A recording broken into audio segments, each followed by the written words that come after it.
Bienvenidos a esta nueva edición de Hablemos de Investigación Jurídica, el espacio radial donde nos adentramos en los fascinantes temas que nos permiten comprender y reflexionar sobre los avances del conocimiento. Soy Cristina Rivero, docente investigadora de la Universidad de Investigación y Desarrollo UDI, y es un placer acompañarlos hoy en este espacio de intercambio de saberes. En esta emisión abordaremos el impacto y la relevancia del derecho canónico en nuestras sociedades, explorando su perspectiva religiosa y jurídica, con la participación de destacados especialistas.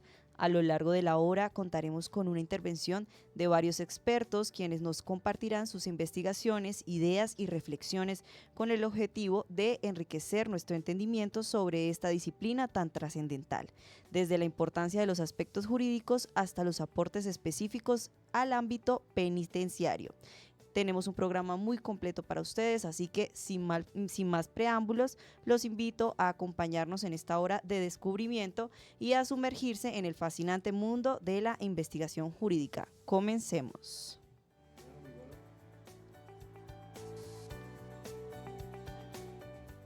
Muy buenos días a todos y todas, especialmente a nuestros invitados, quienes habla Carlos Arturo Gómez Trujillo, director del programa Hablemos de Investigación Jurídica.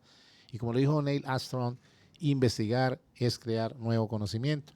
Hoy, como bien lo manifestaba la profesora Cristina, nos acompaña en el programa el padre Edwin Rico, sacerdote, doctor en Derecho Canónico de la Universidad Pontificia Lateranense de Roma, juez tribunal eclesiástico de la Arquidiócesis de Pamplona, que nos va a hacer un preámbulo desde muchos aspectos de este tema tan interesante y relevante, para que posteriormente el tratadista, el doctor Hernán Alejandro Lano García, consultor, ya había expuesto esa hoja de vida que realmente pues dura uno muchos minutos tratando de condensarla de esos conocimientos y experiencia que a él le acompañan.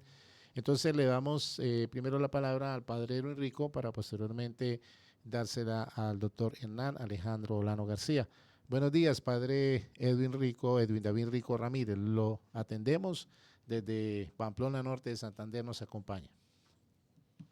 Bueno, buenos días. Para mí es una alegría estar compartiendo en este programa. Gracias por la invitación y pues es un mensaje, digamos, una temática que es muy importante también para nosotros como iglesia y pues qué bueno poder dar este aporte a lo jurídico, ¿no? A lo jurídico y pues la importancia que se me ha pedido a mí, la importancia del derecho canónico desde el punto de vista religioso. Entonces, pues no sé si podemos entonces ir de una vez a la temática. Sí, señor, tiene la palabra.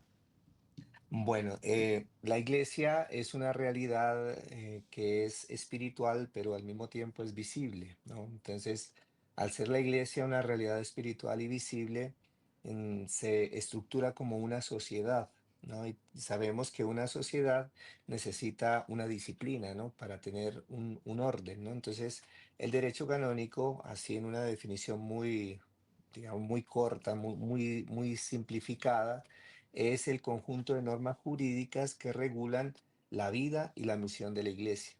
Entonces, para hablar de la importancia del derecho canónico, yo pensé sobre todo en colocar dos cosas que serían la base, ¿no? de esto. Y la primera es una cosa que llamamos la norma missionis, ¿no? Que es cuando Jesucristo, digamos, asciende al cielo, que deja la misión ya concreta para la iglesia, que está en el Evangelio de Mateo, que es vayan por todo el mundo y anuncien el Evangelio, bauticen a todos en el nombre del Padre, del Hijo y del Espíritu Santo, y luego enséñeles todo lo que les he mandado, ¿no? Entonces es una norma que todo lo que se realice en la iglesia debe estar siempre hacia esta misión de la evangelización, justamente, ¿no? Entonces la norma misionis es que somos obedientes a una cosa que nos dejó muy clara Jesucristo. Y después el último canon de codificado, ¿no? Que está en el derecho canónico nos dice, nos habla de la lex suprema, o sea, la suprema ley, que es la salvación de las almas, ¿no? Entonces, entre este marco que estamos hablando, ¿no? De la norma, es decir, del envío misionero de toda la iglesia hacia la salvación de las almas, en medio de todo esto está la iglesia, que es una comunidad, que es una sociedad que es espiritual, pero también es una sociedad visible, ¿no? Y como sociedad, pues tiene un conjunto de normas, ¿no? Entonces, ¿cuál sería el objetivo, no? Y si estamos hablando de la importancia del derecho canónico, ¿cuál sería el objetivo? Pues simplemente vivir la fe y garantizar la salvación de las almas, ¿no? Desde el punto de vista, digamos, más general, ¿no? Asimismo, pues el derecho canónico tiene unas fuentes, como nosotros sabemos, todo derecho pues tiene unas fuentes y para nosotros las fuentes principales son la Sagrada Escritura, la tradición apostólica y el magisterio y los concilios. Asimismo, el derecho como tal, no estamos hablando estrictamente del derecho canónico, pues sabemos que está toda la parte del derecho romano, que la Iglesia lo asumió también, sobre todo en ciertos conceptos que fueron después purificándose, ¿no? Y nosotros pues tenemos también asimismo una evolución histórica, ¿no? En el derecho canónico, ¿no? Al inicio pues se hicieron los primeros concilios y cuando se hicieron estos concilios, que los concilios son una reunión, digamos, general de la iglesia, y en estos concilios pues se trataban unos temas específicos y terminaba casi siempre generalmente con el papa que daba una carta, ¿no? Y con esta carta pues se definía alguno de los temas justamente específicos, ¿no? Después hacia la Edad Media ya llegó más o menos hacia el siglo XII un decreto que es muy importante para nosotros que se llama el decreto de Graciano, donde prácticamente se condensó todo el cuerpo jurídico, ¿no? Digamos, hasta ese momento se hizo como un ensayo de estructurarlo todo en un gran cuerpo que recogía todas las normas, estamos hablando ya 12 siglos después, ¿no? Entonces es muy importante también esta evolución histórica que se dio y después se codificó de una manera ya moderna en 1917 con el Código de Derecho Canónico, ¿no? Que fue para esa época y en este momento tenemos el código vigente que fue promulgado por Juan Pablo II en 1983, ¿no? Entonces se ha dado una evolución también histórica para responder a estas dos cosas que les dije hace un momento, ¿no? La norma missionis y la lex suprema, que es la salvación de las almas, ¿no?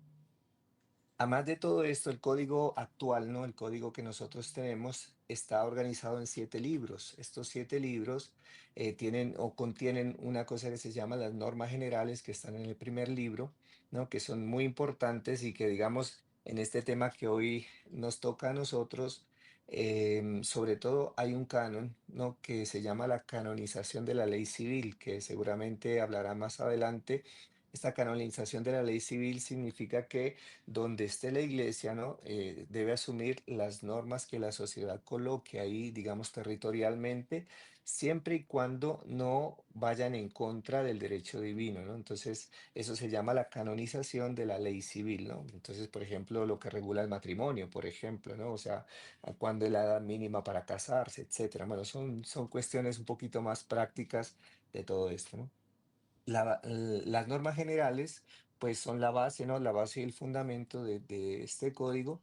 Y después el segundo libro, bueno, son 7 libros, ¿no? El segundo libro habla del pueblo de Dios. El pueblo de Dios es como conocer la casa, ¿no? Para que lo digamos en unos términos muy sencillos, ¿no? Conocer la casa, o sea, ¿quién es el pueblo de Dios? Entonces ahí, pues ahí tenemos todo lo que son los fieles, o sea, los fieles laicos, los sacerdotes, los obispos, los consagrados. Es como conocer quién es la iglesia, ¿no? Toda la estructura, por eso se llama el pueblo de Dios. Después en el tercero, cuarto y quinto, tenemos una cosa que se llama la función de santificar, la función de gobernar y la de enseñar, perdón, de enseñar, santificar y gobernar. En el tercero, el cuarto y en el quinto, ¿no? Entonces, en esto, la función de enseñar es porque la iglesia tiene ese gran deber. Si estamos hablando de la norma misionis de evangelizar, entonces para evangelizar, pues hay que enseñar, ¿no? Entonces, ahí es todo un conjunto también de normas de cómo la iglesia va enseñando. Y en el de santificar es cómo la iglesia ejerce, digamos, esta enseñanza a través de los sacramentos, ¿no? Entonces va santificando todo el pueblo de Dios. Es importantísimo este libro porque ahí viene regulado, bueno, cómo se hace el bautismo, cómo se hace la comunión, los sacramentos, quién es el ministro, cuándo se puede hacer, cuándo no se puede hacer, etcétera, y cómo son las condiciones, digámoslo así, para que se den estos sacramentos. Después tenemos la función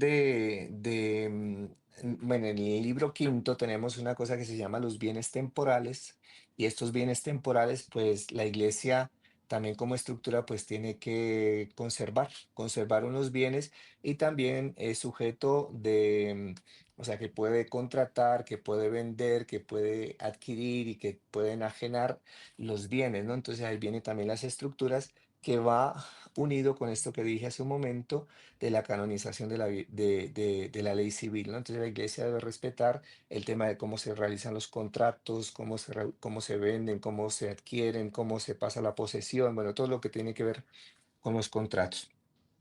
Asimismo, la iglesia, esto de pronto a veces es desconocido para muchos, como lo decías hace un momento, Carlos. Para la iglesia a veces para muchos es desconocido que la iglesia tiene un libro de sanciones penales, ¿no? Entonces, en la iglesia también hay una parte que tiene que ver sobre las sanciones penales. Entonces, es el libro más corto, pero es un libro muy intenso, ¿no? Que actualmente pues se ha modificado un poco por ciertas normas, ¿no? El Papa Francisco, bueno, lo empezó modificando el Papa Benedicto XVI y lo ha ahora completado el Papa Francisco, donde están condensadas las normas de penales, ¿no? Penales, o sea, lo que comporta cuáles son los delitos, cuáles son las penas, cuáles son los agravantes, cuáles son, bueno, todo esto que tiene que ver también con el derecho penal. Y el último habla de los procesos canónicos, ¿no? Que generalmente se tratan de estos procesos que son o administrativos o procesos que son también judiciales, ¿no? Que comportan, por ejemplo, los procesos de los procesos matrimoniales, hay procesos administrativos, hay procesos breves, hay procesos, bueno, hay procesos, digamos, de todo tipo pero que también incluye el libro sexto, los procesos de cuestión penal, ¿no? Entonces, de esta estructura que les estoy hablando, de estos 7 libros, ahí están condensadas las normas jurídicas de la iglesia y son para responder a estas dos cosas, ¿no? La norma missionis y la lex suprema, ¿no? La norma de ir a evangelizar y la lex suprema es de que se salve todas las personas, ¿no? Entonces, prácticamente esa es la gran importancia, ¿no? Que nosotros somos como iglesia somos una sociedad y somos una realidad espiritual y una realidad visible, ¿no? Y como sociedad necesitamos un conjunto de normas que disciplinen la vida de la iglesia. Qué interesante, padre Edwin David Rico Ramírez, que nos ha presentado inicialmente un contexto generalizado sobre la importancia del derecho canónico y las normativas que le acompañan. Y aquí nuestros estudiantes y docentes de la Universidad de Investigación y Desarrollo del programa de Derecho, pues muchas veces uno se aleja de esa realidad, en la que también estamos invitados a acompañar a través de procesos, como usted lo mencionaba, el derecho penal, derecho administrativo, disciplinario, inclusive al interior de la iglesia. Y obviamente, pues poco a poco iremos ahondando en esta temática y será tema de discusión en aula de clase, en semilleros de investigación, porque deja usted sembrada una semilla, padre, en los educandos y en nosotros los docentes sobre un tema tan relevante que quizás pues el aspecto religioso a veces no lo analizamos, no mirándolo como una religión en sí, porque existen muchas religiones, pero es un único Dios. Y lo importante es conocer todos esos aspectos históricos tan relevantes que nos acompañan en nuestra cristiandad, en la humanidad, y que nos llevan a un cambio desde el interior, como usted bien lo dice, tan importante para salvar las almas. Entonces, qué importante ese momento que para nosotros es histórico, Padre Edwin.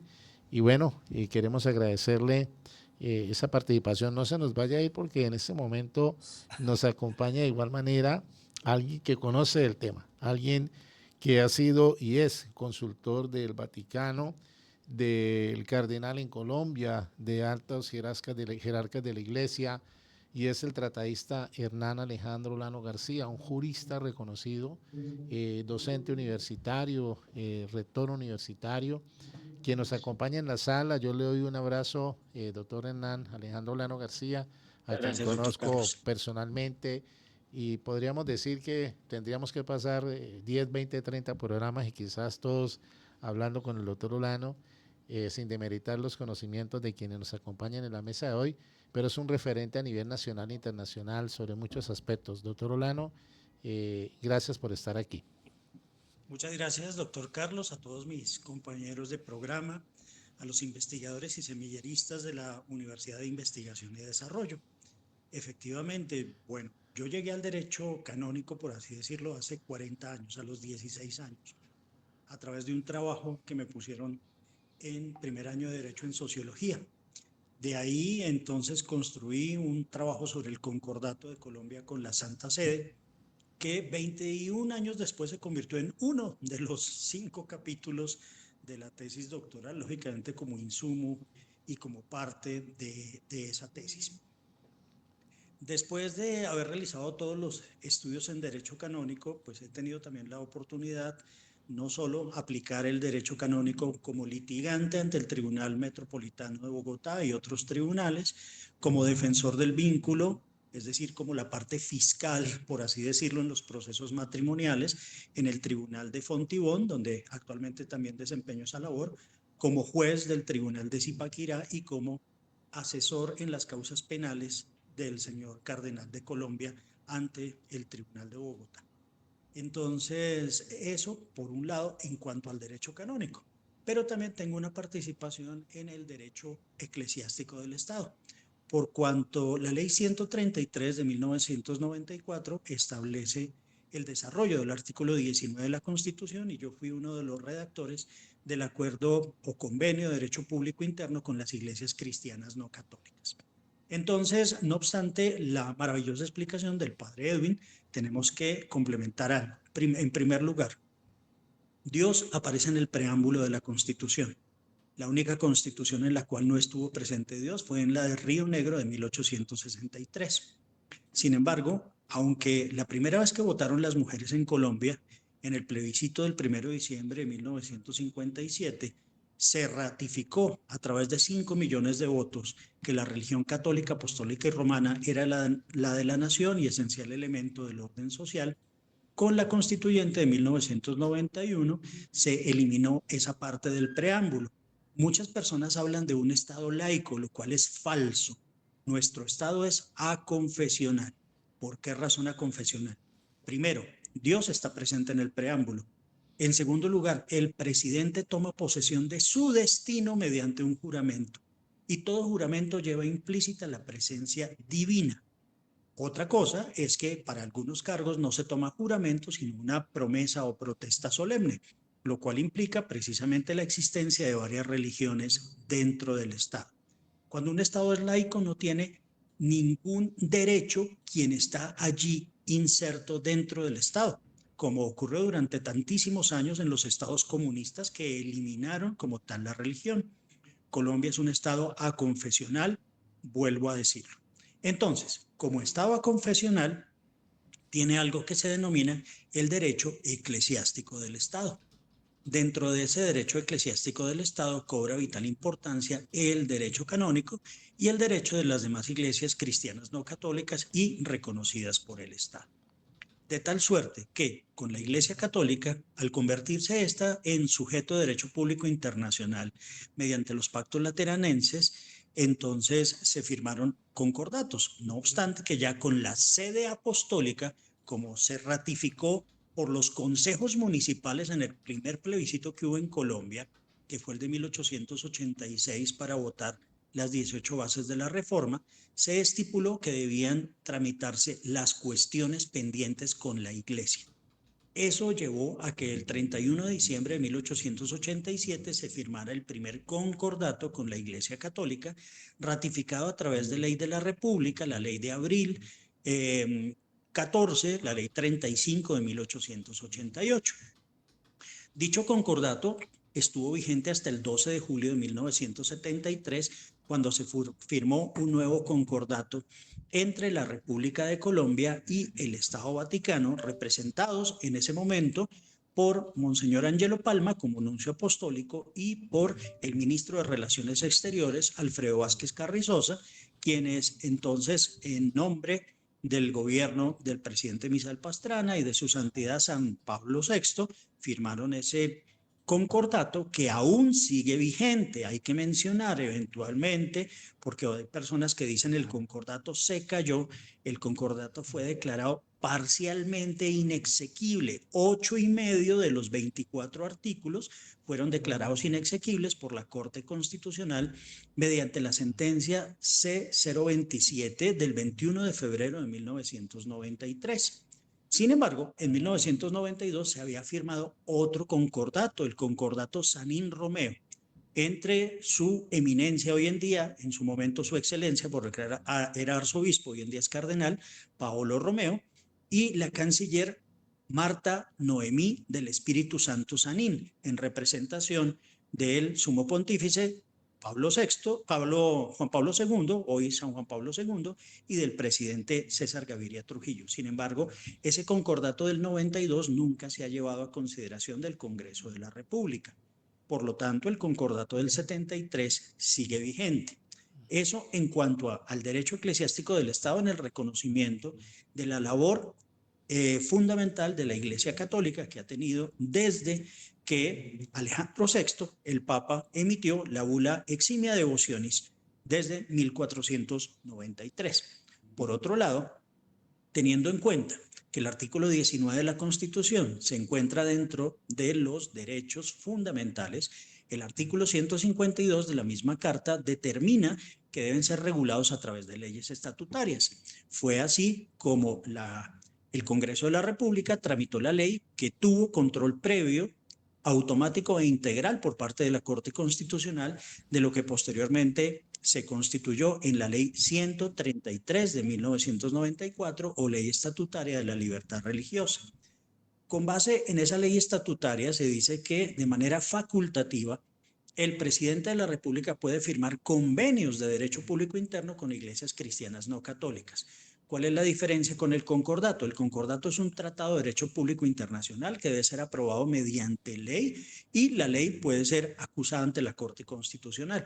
El convenio de derecho público interno se adopta a través de un decreto, se firma con las iglesias cristianas no católicas que considere el presidente y además tiene un control previo de legalidad ante la Sala de Consulta y Servicio Civil del Consejo de Estado. Entonces tenemos ahí una instancia internacional, una instancia interna, que hacen parte de ese derecho eclesiástico del Estado. Por otro lado, con base en esa norma, en su momento el presidente Ernesto Samper firmó un convenio con 14 iglesias. 14 iglesias en las cuales se firma el convenio, como lo redactamos desde esa época, en condiciones de equidad, más no de igualdad. ¿Por qué razón en condiciones de equidad, más no de igualdad? Porque si bien tenemos en cuenta que en Colombia, de acuerdo con las estadísticas, el 91% de la población es cristiana incluidos católicos y no católicos. Entonces, las iglesias cristianas no católicas que se inscriben es ante el Ministerio del Interior y que son miles y miles las que existen, pues no todas tienen la misma cantidad de personas que tiene la Iglesia Católica. Por tanto, en el Convenio de Derecho Público Interno se establece la asistencia religiosa en las cárceles, en los hospitales, en las guarniciones militares, pero yo no puedo, por ejemplo, cambiar la Catedral Castrense de Colombia y tener 6,000 catedrales dentro del Cantón Norte de Bogotá, por así decirlo, sino que tengo que tener espacios de reflexión interreligiosa para todas las demás comunidades frente al número amplio pues, de católicos que puede haber en una guarnición militar o en un hospital o en una cárcel. Eso es importante comprenderlo porque muchas personas alegan la igualdad, pero hay que tener en cuenta también el test de proporcionalidad en cuanto a la equidad en la participación del ejercicio de los derechos. Eso lo tenemos que reiterar, al igual que ese principio que les mencionaba antes de la aconfesionalidad del Estado. No laicismo, no laicidad, pero sí aconfesionalidad, en la cual se convive conjuntamente por la Iglesia Católica con todas las demás creencias de las colombianas y colombianos. Doctor Olano, qué interesante, qué ejemplarizante ese conocimiento que a usted le acompaña y sobre todo a estas nuevas generaciones de futuros abogados, encontrar un ejemplo de una persona que, como bien lo dijo, desde su interior, desde su vocación, desde su conocimiento, ha sembrado esa pasión por la lectura, por el derecho y en estos temas tan relevantes, como bien lo decía anteriormente, ya se viene la Semana Mayor y no nos extrañemos que al doctor Olano le inviten tanto la Iglesia Católica en Colombia como en Roma para que sea el vocero de ese entendimiento, de esas disertaciones tan interesantes a nivel de la Iglesia Católica por los conocimientos que le acompañan. Lo hemos visto en Cristovisión y en muchos programas orientando los aspectos que nos acaba, parte de lo que nos acaba de mencionar, porque como le dije anteriormente a todos, son horas y horas de disertación las que le podríamos quitar al doctor Olano. Sabemos de su agenda, de su tiempo, nos separó estos minutos para contextualizar algunos aspectos desde las directivas, tanto a usted como al padre Edwin, doctor, que nos han ilustrado en esta mañana sobre el tema del derecho canónico. Muchísimas gracias. Un fuerte abrazo, esperamos que continúe enseñando, que continúe escribiendo, que es muy citado y consultado por nuestros estudiantes. Bendiciones para ustedes, sus seres queridos, espero que pueda seguir acompañándonos en este momento y gracias de Es que verdad. estoy en medio de una asamblea y tengo que retirarme nuevamente. Bueno, Les doctor agradezco Olano. mucho la invitación y quedo también atento para próximos programas. Muy amable, Claro doctor que sí, Carlos, muchas y a la bendiciones. doctora investigadora, al igual que los compañeros de la mesa. Muchísimas gracias, muy amable.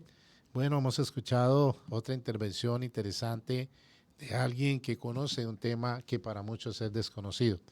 Pasamos entonces a darle la palabra al invitado internacional, al doctor Rodolfo Peronía Mogollón, abogado en ejercicio con 30 años de experiencia, profesor universitario de la Universidad Católica del Táchira, profesor invitado de la Universidad de los Andes, coordinador de jornadas de Derecho Público, asesor legal del Instituto de Estudios Humanitarios, tiene posgrados en Derecho Administrativo, maestría en Derecho Administrativo, en Gestión Pública. Es una persona pues que es muy reconocida en la Universidad Católica, en la Universidad de los Andes de Venezuela, un gran investigador. Personalmente pues he tenido la oportunidad de disertar con él y hoy nos aceptó la invitación para contarnos de esa investigación jurídica que en Venezuela, que es un modelo que es un referente para nosotros los abogados colombianos, y hoy pues tenemos la fortuna de contar con muchos profesionales del derecho de nuestro país ejerciendo su profesión, transmitiéndonos sus conocimientos, experiencias y ese litigio que se desarrolla allí. Bueno, doctor Pernía, muchas gracias por haber atendido esta invitación y hoy queremos que nos engalane con esos conocimientos y esa experiencia, mi apreciado doctor. Buenas tardes, mi querido y apreciado doctor Carlos Gómez Trujillo, quien dirige muy acertadamente este programa de la Universidad de Investigación y Desarrollo.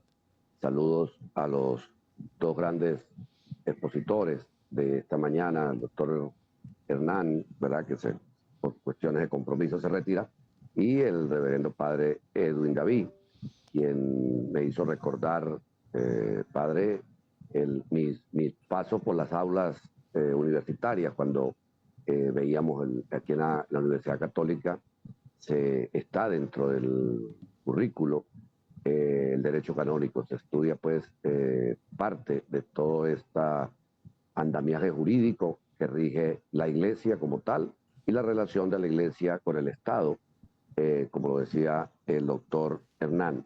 Efectivamente me trajo recuerdos de esos momentos de las aulas que son muy gratos, por supuesto.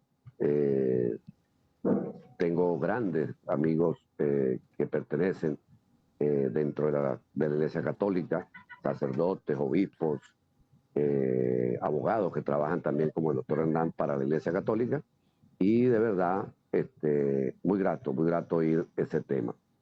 Bueno, saludos a todos los que nos acompañan por esta vía en este programa, y a quienes están allí trabajando directamente desde la emisora de la UDI con el doctor Carlos Gómez Trujillo. Nuevamente, doctor, agradecido de que una persona como usted de tantos conocimientos me coloque en esta aprieto con estos dos grandes expositores que me acaban de anteceder. Pues conversando con usted, doctor, que es un conocedor también de la materia del derecho administrativo, he tenido la oportunidad también de compartir con usted auditorio, pues, y de escuchar sus grandes discernimientos o disertaciones sobre este tema. Coincidíamos en el punto del derecho administrativo, pero traerlo a un punto específico que tiene que ver con quienes ejercen la función pública. Porque la administración pública, igual que la universidad, sin las aulas, sin alumnos, no es universidad. Podemos estar los profesores, podemos estar las aulas, pero el valor importante, el punto de aquello es que tengamos alumnos. Por cierto, saludos a todos aquellos que nos siguen aquí también, que sé que son semilleros que usted tiene y está formando en la universidad. ¿Qué sucede? El derecho administrativo, al igual que el derecho canónico, el derecho administrativo es el que va a regir todo lo que tiene que ver con la administración pública, todo lo que tiene que ver con el hacer o no hacer de la administración pública, de los hechos u omisiones que realiza la administración pública que causan beneficios, pero también causan daños a los administrados. Entonces empezaba diciendo que la administración pública no es si no hay quien la lleve a la práctica, si no hay quien la lleve a ese ejercicio. Y está, por supuesto, el deber ser, es que la administración pública está al servicio del ciudadano, está al servicio de ese elector, ese ciudadano que eligió o elige a sus gobernantes para que administren la hacienda pública, para que administren los bienes de todos los conciudadanos de un estado, de un país. Por tanto, la importancia de que esa relación del Estado con el ciudadano esté regulada, que esa relación del ciudadano con el Estado esté regulada, que el funcionario que ejerce, sea por elección popular, le hemos dado ese voto de confianza, le hemos dado esas atribuciones, esas obligaciones para que administre nuestros bienes, lo que se llama la hacienda pública. No sé si en Colombia lo manejan en ese término, pero no es otra cosa sino administrar lo que al país le corresponde y por ende a todos los ciudadanos. Entonces, nosotros a través de nuestra manifestación de voluntad, que es el voto, elegimos quienes van a administrar esa hacienda pública. Y a unos los elegimos, otros no los elegimos, pero son nombrados en esos cargos, como por ejemplo cuando uno elige al presidente de la República o elige un gobernador, en este caso hablo de la estructura política y comicial en Venezuela, ¿verdad? Entonces, ese presidente nombra ministros, ese ministro nombra directores a nivel de los estados, ese gobernador nombra sus directores, esos directores nombran a su vez otros coordinadores, otros directores, y en fin, es una cadena no solamente de privilegios, ¿verdad? Y de derechos, es una cadena de obligaciones. Y en muchas oportunidades, quienes entran a la carrera administrativa, se les olvida que adquieren unos derechos, pero tienen y adquieren unas obligaciones. Por tanto, quien se le olvide o solo quiera disfrutar de lo primero y se le olvide lo segundo, comete un craso error.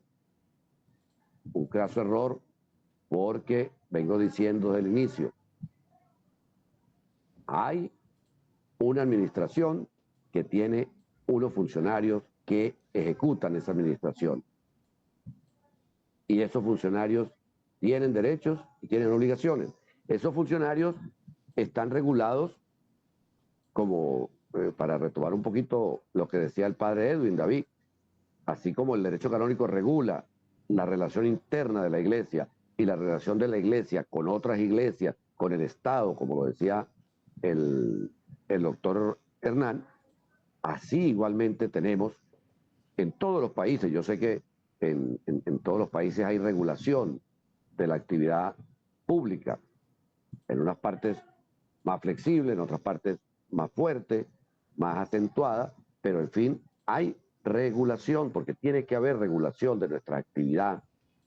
Como nuestra actividad privada también está regulada por el derecho civil, por el derecho penal, ¿verdad? Y tenemos derechos y obligaciones como ciudadanos, también cuando somos parte de la administración pública, como funcionarios activos, ¿verdad? O como ciudadanos, que seríamos funcionarios pasivos. ¿Pasivos por qué? Porque recibimos y actuamos, interactuamos con la administración pública en aras de disfrutar, por supuesto, de nuestros derechos, pero también cumplir nuestras obligaciones. Pero eso tiene un particular o una particular responsabilidad que no la tiene, o que es muchísimo más grande, por supuesto, al funcionario que está dentro de la administración pública. Pues bien, dicho esto, hablar de la responsabilidad del funcionario público, en el caso nuestro de Venezuela, que es el que me atañe, ¿verdad? Hay un fundamento legal, como en todo hay un fundamento legal. Hay un fundamento legal que es la Constitución de la República Bolivariana de Venezuela, la Ley Orgánica de la Contraloría General de la República, el Sistema de Control Fiscal, el Estatuto de la Función Pública y otras leyes y resoluciones que regulan la actividad nuestra como funcionarios públicos. Pues bien, nosotros al ingresar como funcionarios públicos debemos asumir necesariamente los principios y valores de honestidad, de eficacia, de eficiencia, de pulcritud en el manejo y en la actuación nuestra. Cuando eso no sucede, entonces entran en juego, entran en acción todas estas instituciones. En el caso de Venezuela, quien está a cargo de controlar, de vigilar, revisar, analizar y, en su caso, sancionar a los funcionarios públicos es la Contraloría General de la República, quien tiene un sistema de control fiscal totalmente de carácter vertical, porque va desde la nación hasta cada uno de los estados y hasta los municipios. Entonces tenemos una Contraloría General de la República, tenemos unas Contralorías estadales y tenemos Contralorías municipales. Y los órganos del Estado tienen lo que se llama las auditorías internas, que realizan funciones de control. Cada una de ellas, desde la Contraloría General de la República hasta la auditoría de cualquier municipio, por muy pequeño que sea, debe someterse sus acciones, sus actividades de investigación, sus actividades sancionatorias a la ley orgánica de la Contraloría General de la República y Sistema Nacional de Control Fiscal, pero por supuesto todo esto está aunado, apegado a lo que establece nuestra Carta Magna, que es la Constitución de la República Bolivariana de Venezuela. Pues bien, toda esta responsabilidad, el artículo 139, 140 de nuestra Constitución establece no solamente la responsabilidad del funcionario por acciones u omisiones, porque a veces no es solamente que usted actúa como funcionario y causa un daño, sino que usted, al no actuar por omisión, causa un daño, no hizo lo que tenía que hacer y por eso también es responsable, y así lo establece nuestro andamiaje jurídico y legal en el país. Entonces, el sistema, ¿verdad?, de control fiscal establece un primer paso, para decirlo de manera más sencilla, más general, establece un primer paso que es lo que hacen los contadores públicos, que son los auditores. Ellos realizan auditorías en las oficinas de la administración pública y recaban una serie de pruebas, una serie de observaciones que, según lo que ellos valoren, pasa a un primer nivel dentro de este procedimiento de responsabilidad, que es lo que se llama la potestad investigativa. Allí hay otro grupo multidisciplinario con abogados, con ingenieros, con arquitectos, contadores, que van a evaluar todo aquello que deja la auditoría, que atrajo la auditoría, y en su valoración pueden, en la primera valoración, decir que allí efectivamente hay unas fallas, hay unos errores, hay unas observaciones. Ojo, es bueno decir que aquí no se está juzgando directamente al funcionario ya, se le está diciendo que es culpable, no, se está haciendo una valoración previa y esa valoración previa pasa a un segundo nivel, que es lo que se llama la determinación de responsabilidades de los funcionarios públicos. Allí entra, por supuesto, abogados especialistas en materia de derecho administrativo, abogados especialistas en esto de control fiscal, a evaluar lo que hicieron los auditores, que repito, es la previa, lo que hicieron los coordinadores o el equipo multidisciplinario que les hablaba hace unos segundos, y la valoración que ellos hicieron. Y luego viene la otra valoración, que es la que hace la de determinación de responsabilidades, ¿verdad? Que es una dirección dentro de todo este sistema. Y allí, si se determina la responsabilidad del funcionario público, pues hay distintos tipos de sanciones. Van sanciones de carácter administrativo, de multas, e inclusive puede pasar todo esto a un tribunal para que se le investigue y se le pueda también imputar alguna responsabilidad de carácter penal. Entonces, el funcionario público tiene aquí responsabilidades de carácter administrativo, civiles, penales y disciplinarias. Que las disciplinarias, digamos, son las más suaves porque la establece el superior jerárquico de cada oficina de la administración pública. Pero, repito, entonces, es importante tener claro que nuestra actividad en la administración pública siempre acarrea responsabilidades, que no es tan llevadero o tan fácil como algunos lo ven, sino que aún usted cumpliendo funciones puede estar sometido a esa responsabilidad y sancionado. Pero si usted deja su cargo, la ley establece un tiempo donde usted también va a responder por esos hechos y esas omisiones que realizó en el funcionamiento de su cargo. Entonces, bien, aquí hay una serie de normas, ¿verdad? Hay un estatuto de la función pública que también regula toda esta materia, ¿verdad? Aparte de la Constitución, como lo dije, aparte de que nos guiamos también por los procedimientos del Código de Procedimiento Civil.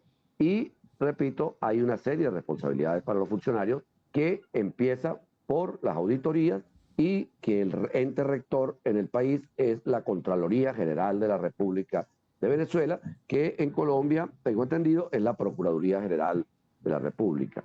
Sí, mi doctor. Bueno, mi querido hermano, ya concluyendo pues con el tiempo sí, estipulado, adelante.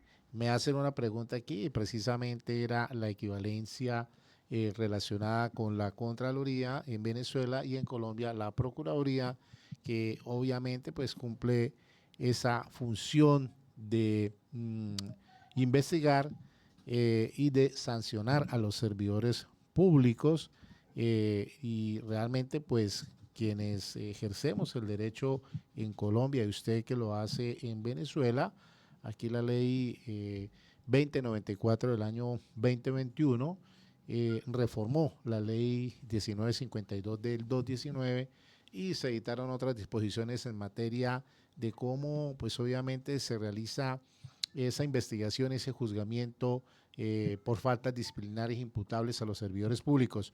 Doctor Pernía, realmente muchísimas gracias por esa disertación. Tendremos que organizar un programa completo sobre la responsabilidad de los servidores públicos que le atañe a esos entes de control, tanto en Venezuela como en Colombia. Y obviamente, pues, los participantes en este programa, pues el tiempo es corto, es limitado, pero quizás aprovechamos y abordamos esa temática tan interesante que en otra oportunidad queremos que usted nos acompañe y ampliaremos, y obviamente en un coloquio, en un nodo de investigación que es el que a partir del momento ya lo voy a comprometer, como he comprometido a los demás investigadores, podamos llevar a cabo entre la Universidad de Investigación y Desarrollo y ojalá con la Universidad Católica, la Universidad de los Andes que usted conoce. Doctor Pernía, desde aquí, de las directivas, compañeros de la mesa de trabajo, muchísimas gracias por esa explicación, esa disertación tan ejemplarizante sobre un modelo jurídico que obviamente, siendo aquí parte de este acuerdo binacional que tenemos académico, político, entre Colombia y Venezuela, no podemos alejarnos de esa realidad. Bendiciones para usted y su familia. Muchísimas gracias, doctor Pernía. Gracias a usted, doctor Carlos Trujillo, y a todos los amigos investigadores de la Universidad de Desarrollo de Investigación. Un abrazo y estaremos atentos, pues, y a la orden para cualquier colaboración. Muy amable, mi doctor. Y pasamos rápidamente, pues, a presentar a dos personas que forman parte del grupo Yermir y Mentan de investigación, que son el doctor Lucas Grande Jiménez y la doctora Angie Santana. El primero de ellos, el doctor Lucas Grande, nos va a facilitar ya como un investigador reconocido, quien ha publicado un libro muy interesante en la Universidad del Externado, como una persona preparada, magíster en Derecho Privado, especialista en Derecho Comercial, docente de nuestra universidad, investigador, sobre un tema que hace referencia al consumidor extenso, bystander, y suplantación personal en el contrato contemporáneo. Veíamos nosotros la semana pasada una disertación muy interesante de Giovanni Bernal Salamanca, experto también del externado en Derecho Comercial, que nos hablaba de la insolvencia de persona comerciante y persona natural. Bueno, doctor Lucas, brevemente cuéntenos cómo hace investigación y qué está haciendo usted en esa ficha de desafío de esta propuesta tan interesante que ya pues a usted lo caracteriza el dominio sobre estos temas. Bienvenido. Bueno, muchísimas gracias para todos ustedes.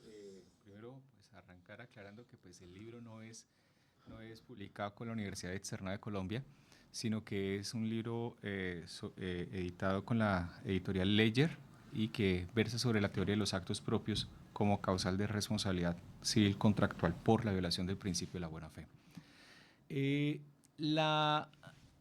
La cuestión aquí, espera un momentico porque acá, bueno, así, mejor, listo, mucho mejor.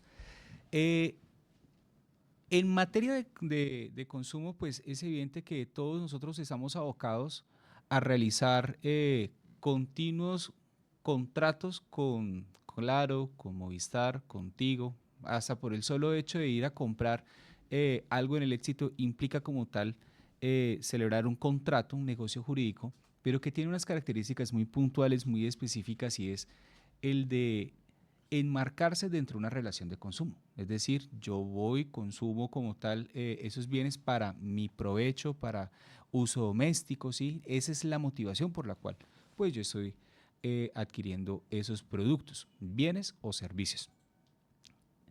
Y justamente por las dinámicas sociales, nosotros tenemos que reconocer que ya pues el comercio no es solamente un comercio analógico, sino que pues también nosotros contamos con el comercio electrónico, igualmente tutelado al amparo de lo que es la ley 527 de 1999.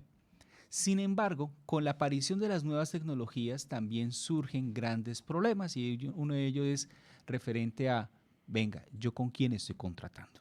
¿Sí? ¿Yo con quién estoy celebrando un negocio jurídico? ¿Sí? ¿Quién me está comprando?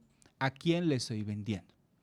Entonces, el principal de esos problemas en cuanto a esas relaciones de consumo en el contexto electrónico, y pues también puede suceder en el contexto analógico, pero principalmente en el contexto tecnológico, encontramos la denominada suplantación personal, es decir, adoptar la identidad de otra persona, adoptar datos de una persona que en efecto existe, ¿sí? Para poder llevar a cabo una relación contractual que en últimas a quién va a beneficiar.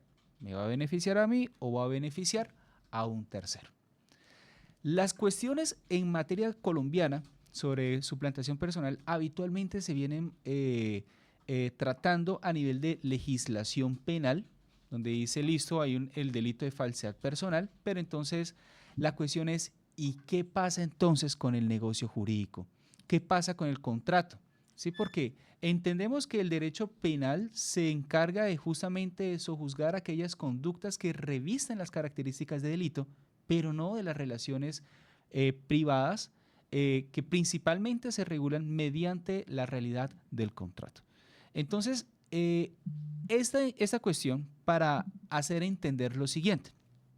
Habitualmente y efectivamente, cuando hay una situación de suplantación personal, hay una vulneración de un derecho fundamental que es el derecho al habeas data, el derecho a la protección de nuestros datos personales, partiendo de que cada uno de nosotros que estamos en este momento acá en la mesa de trabajo, cada uno de los que están conectados desde sus puntos, de cada uno de los integrantes de la comunidad universitaria de la UDI, de cada colombiano y, ¿por qué no?, de cada persona que habita este globo terráqueo, ¿sí?, tiene un cuerpo informático. Es decir, hay una información que está directamente asociada a esa persona y que nos permiten identificar que en el caso mío, Lucas Grande Jiménez es Lucas Grande Jiménez y no es cualquier otro Lucas Grande Jiménez.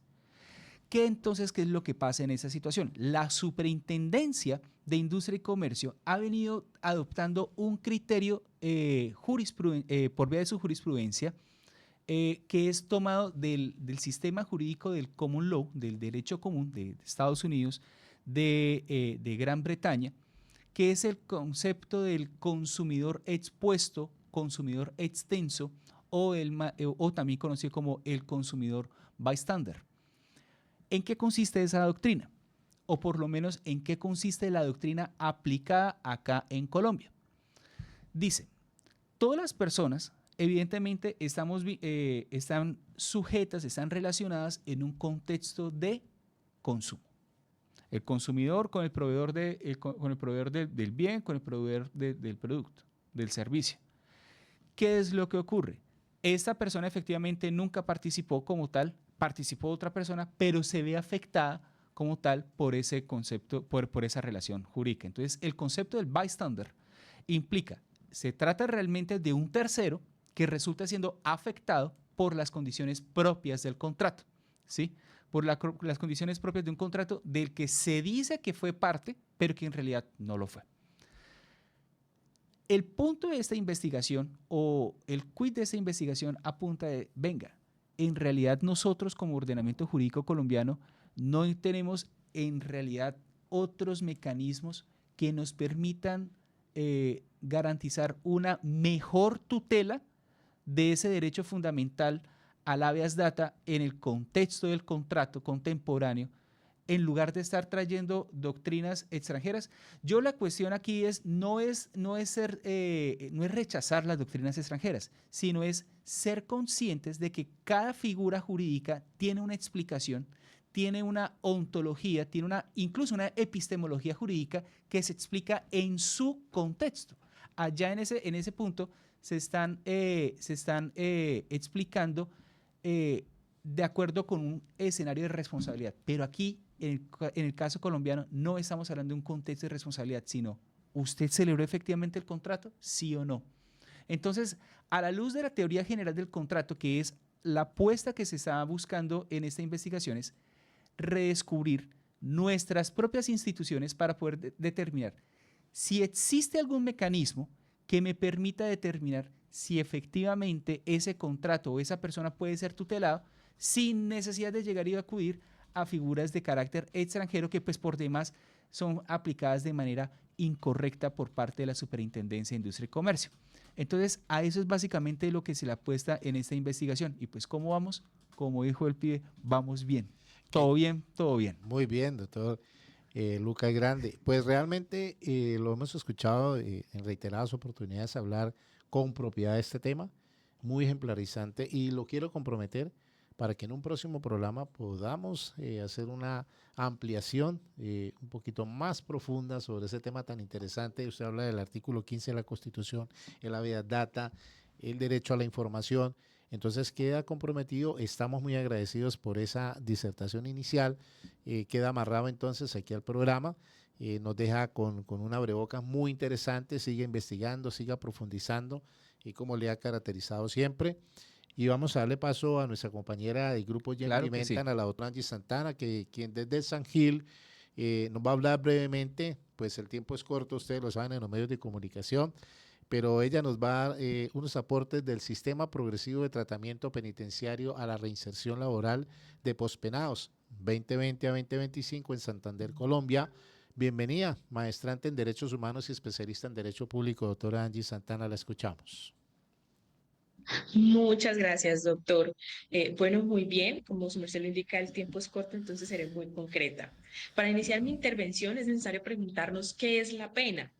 La pena entonces podemos definirla como un instrumento que tiene el Estado para asegurar el cumplimiento y la aprehensión de la normatividad que en él opera.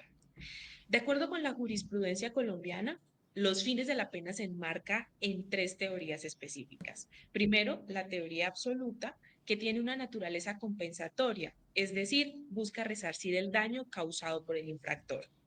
Como una segunda teoría, tenemos la teoría relativa, que tiene una naturaleza de conservación del orden social y que ésta se desarrolla a través de una dinámica titulada la prevención general del delito.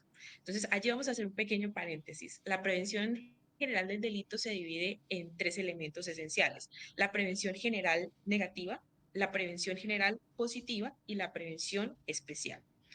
La prevención general negativa del delito, entonces, opera generando miedo, si podemos titularlo de esa forma, en los miembros de la sociedad para prevenir la comisión de un delito. Por su parte, la prevención positiva del delito refiere a una conciencia colectiva que genera un reconocimiento de los mandatos normativos y de las prohibiciones jurídicas. Finalmente, la prevención especial pues, se refiere o está directamente relacionada con la persona que ha cometido un delito y se busca reeducar para que éste sea reintegrado a la vida en sociedad. Cerrando ese pequeño paréntesis de la teoría relativa, que está conformada por las tres prevenciones, llegamos a la tercera teoría, que es la mixta, en donde se combina la teoría absoluta y la teoría relativa. Eso me lleva entonces a seguir desarrollando este concepto teniendo en cuenta la clasificación de las penas dada por la Corte Constitucional.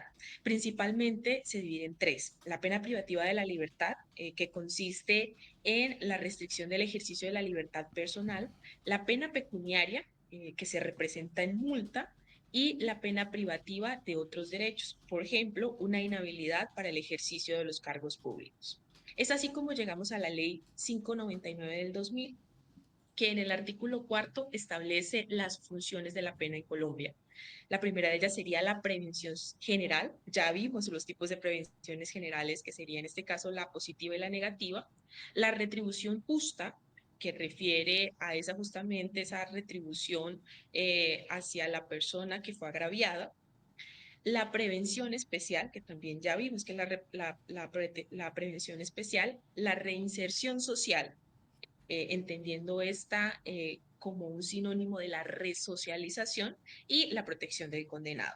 Es aquí en el artículo 4 de la Ley 599 que pretendo profundizar a través de la resocialización, y entonces deberíamos preguntarnos qué significa resocialización. Podríamos entonces definirlo como un proceso personalizado en donde a partir de un trato humano se brindan los medios necesarios para que una persona tome conciencia de su rol y pueda salir del poder punitivo en el que se encuentra. Es justo allí, mis queridos colegas, mis queridos oyentes, en donde se encuentra el sistema progresivo de tratamiento penitenciario. Esto está regulado por la Ley 65. El artículo 142 define que este sistema consiste en la preparación del condenado para resocializar su vida en comunidad. Es, por tanto, en donde empieza a desarrollar 5 fases a través de las cuales se aplica el sistema progresivo de tratamiento penitenciario en Colombia. Abordaré brevemente cada una de ellas. La fase número 1, en donde se habla de una observación y diagnóstico de identificación del interno. Entonces, en esta fase vemos que hay un reconocimiento o una identidad de rasgos del condenado, donde hay un perfil social, es decir, un análisis de la personalidad, un diagnóstico de las condiciones físicas, que estas son médicas, bien sea físicas o mentales; factores criminológicos, es decir, cuáles se estudia la causa y las circunstancias del delito; y el potencial resocializador de la persona, es decir, la capacidad que tiene el interno para participar en programas educativos, laborales, terapéuticos. Llegamos entonces a la fase número 2, en la que se comprende el periodo de alta seguridad o periodo cerrado. En esta fase hay un confinamiento limitado con alta vigilancia y monitoreo por parte del personal especializado del establecimiento penitenciario. En esta fase también se inician los programas de rehabilitación orientados al fomento del cambio de conducta del interno. Pasamos entonces a la fase número 3, titulada por el código como mediana seguridad y comprende el periodo semiabierto. En esta fase entonces se le permite al interno el acceso a áreas comunes, se amplía el acceso a programas de capacitación, talleres, labores productivas, y hay un seguimiento constante con el interno sobre el cumplimiento del objetivo del tratamiento que está desarrollándose. En esta fase se inicia la preparación para el periodo abierto. Hasta aquí, la fase 1, 2 y 3, la norma establece que debe ser obligatoria para todos los internos, es decir, en estas fases se enmarca la resocialización del interno obligatoria para todos. Posteriormente, me dice que para que se acceda a la fase número 4 y número 5, se debe cumplir con unos requisitos sobre el comportamiento del compromiso y que represente un bajo nivel de riesgo para el establecimiento. Es allí donde llegamos a la fase número 4, también conocida como mínima seguridad o periodo abierto, en donde el privado de la libertad experimenta una libertad que es controlada y en la que puede, por ejemplo, salir a cumplir labores de estudio, salir a cumplir labores de trabajo con supervisión y vigilancia del personal especializado. Asimismo, se inicia un contacto progresivo ya con la comunidad, para llegar a la fase número 5, la fase de confianza, en donde se identifica también como la fase de libertad condicional, y es allí donde el interno permanece fuera de las instalaciones con controles periódicos por parte de la autoridad. Entonces, con todo este breve contexto, buscado exponer que es justamente el sistema de tratamiento penitenciario en donde se encuentra las bases para la verdadera resocialización de las personas, y es justamente lo que pretende este proceso investigativo, ver cuáles son los aportes reales que realiza la fase del sistema de tratamiento penitenciario, especialmente en el componente de reinserción laboral, es decir, del ejercicio del derecho al trabajo que tendrá el pospenado cuando se enfrente a la vida en sociedad, siendo este un elemento importantísimo, como quiera que a través de él, o bueno, siendo un trabajo digno, necesario o importante para el desarrollo de una vida digna. Muy bien, doctor, Muchas estimado gracias, público, hasta aquí doctora. mi Muchísimas intervención. gracias. Como decía nuestro maestro Jairo Parra Quijano, cierra uno los ojos y escucha verdaderos tratadistas. Y estos dos jóvenes, estas promesas, el doctor Lucas, la doctora Angie, que forman parte del grupo que lidero Jemer y Bentan, al igual que el doctor Manuel y el doctor Jorge, pues presentan esas investigaciones que están adelantando y obviamente que son un ejemplo para las nuevas generaciones de futuros abogados de la Universidad de Investigación y Desarrollo UDI. Las directivas le agradecen a ustedes por estar en ese proceso de investigar, de tener un impacto a nivel regional y nacional con esas investigaciones. Profesora Cristina, muchísimas gracias por la oportunidad hoy también en este programa número 3 de Hablemos de Investigación Jurídica. Y a los demás invitados, el doctor Hernán Alejandro Lano, el padre Edwin, al doctor Rodolfo Pernía desde Venezuela, gracias totales, como lo dijo en un momento Gustavo Cerati, por esas intervenciones que nos llegan al corazón, y obviamente nuestra formación en derecho es corta frente a tanta teoría y tanto conocimiento y tanto experto que trataremos de que nos acompañen a lo largo del proceso del programa Hablemos de Investigación Jurídica. Muy amable, les deseamos un feliz almuerzo y nos vemos en una próxima oportunidad.